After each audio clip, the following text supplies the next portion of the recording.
Assalamualaikum warahmatullahi wabarakatuh. Perkenalkan, kami dari kelompok 5 ingin membahas tentang pengetatan sistem pengendalian manajemen. Sebelum dilanjutkannya proses pembahasan untuk materi kali ini, izinkanlah kami untuk memperkenalkan anggota tim kami. Saya Ahmad Revan dengan NIM 2010-2013-77. Nama saya Dwisa Fitri, NIM saya 201011201215.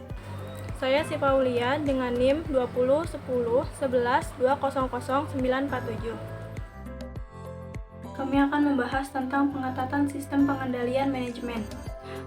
Yang pertama ada pengetatan sistem pengendalian manajemen, yang kedua pengetatan sistem pengendalian hasil, yang ketiga pengetatan sistem pengendalian tindakan, yang keempat pengetatan sistem pengendalian personal, dan yang kelima pertimbangan pengetatan sistem pengendalian manajemen. Pengetatan sistem pengendalian manajemen. Sistem pengendalian manajemen merupakan sebuah sistem yang dirancang dan dibuat untuk menjamin semua operasi dalam sebuah organisasi melaksanakan kebijakan dan prosedur secara efektif dan efisien sehingga organisasi dapat berjalan lancar.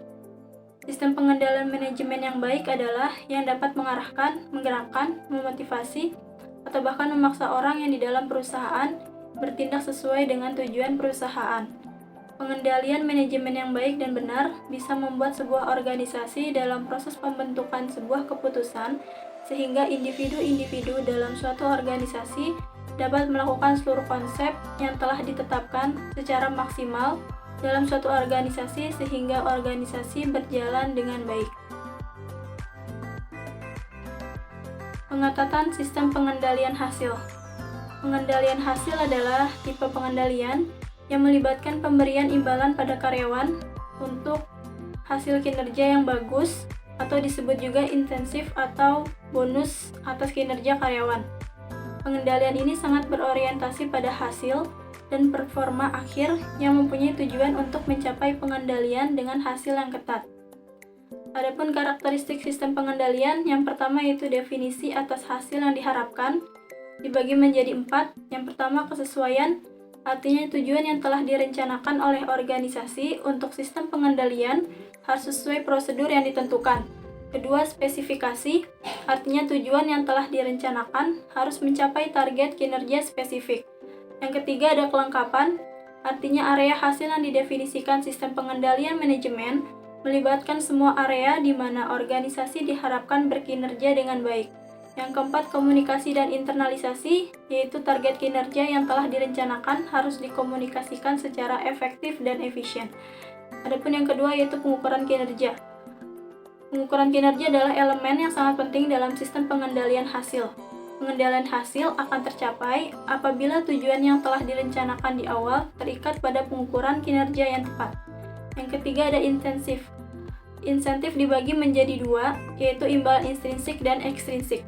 Imbalan intrinsik yaitu imbalan yang dihasilkan secara internal melalui adanya rasa puas atas pencapaian hasil kinerja yang bagus. Imbalan ekstrinsik yaitu imbalan berupa uang atau non-uang seperti penghargaan kepada karyawan terbaik. Yang keempat, pengaturan target kinerja. Target kinerja dapat mempengaruhi tindakan dalam 2 cara, yaitu meningkatkan motivasi dengan menyediakan tujuan yang jelas dengan karyawan. Yang kedua yaitu target kinerja membuat karyawan dapat menilai kualitas kinerja diri sendiri. Pengetatan sistem pengendalian tindakan. Pengendalian tindakan ini dititik beratkan pada pengendalian atas suatu aktivitas yang dilakukan berkaitan dengan pencapaian tujuan organisasi. Sistem pengendalian tindakan dianggap ketat apabila besar kemungkinan karyawan untuk terus-menerus terlibat dalam semua tindakan yang penting untuk keberhasilan kegiatan operasi dan tidak akan terlibat tindakan yang akan merugikan banyak pihak. Karyawan berperan penting dalam pengendalian ini. Ada banyak cara lain yang mempengaruhi ketatnya pengendalian manajemen, baik dengan bentuk pengendalian yang lain maupun dengan memperkuat kombinasi tipe pengendalian.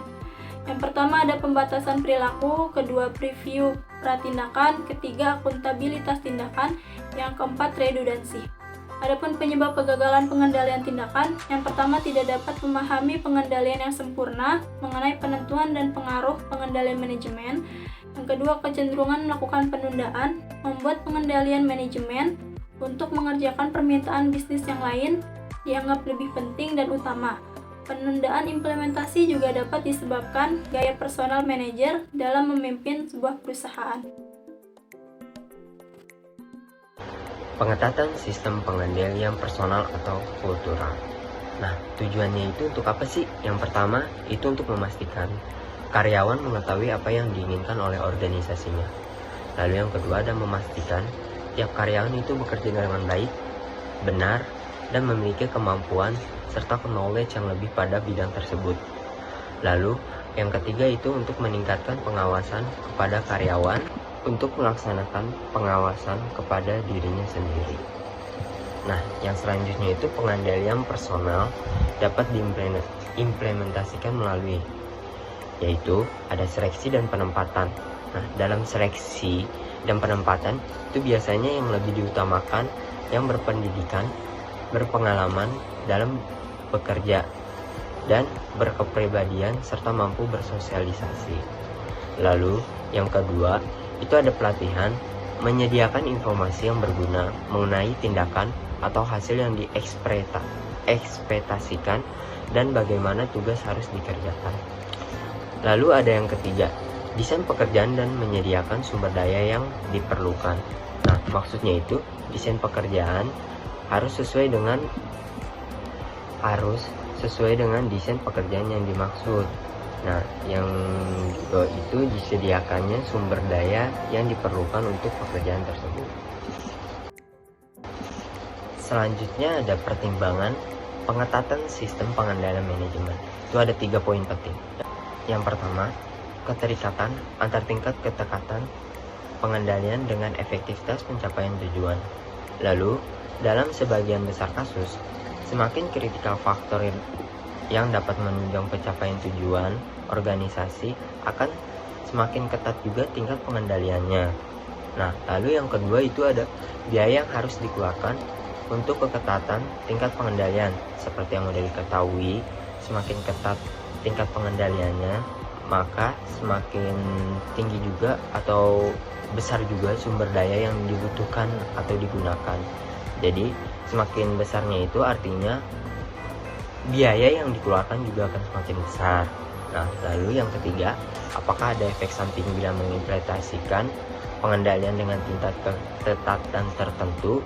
Perlu diperhatikan pula, apabila ada dampak dari tingkat keketatan pengendalian, biasanya untuk industri yang menuntut tingkat kreativitas yang tinggi, maka tingkat pengendalian yang dilakukan tidak begitu tinggi atau ketat.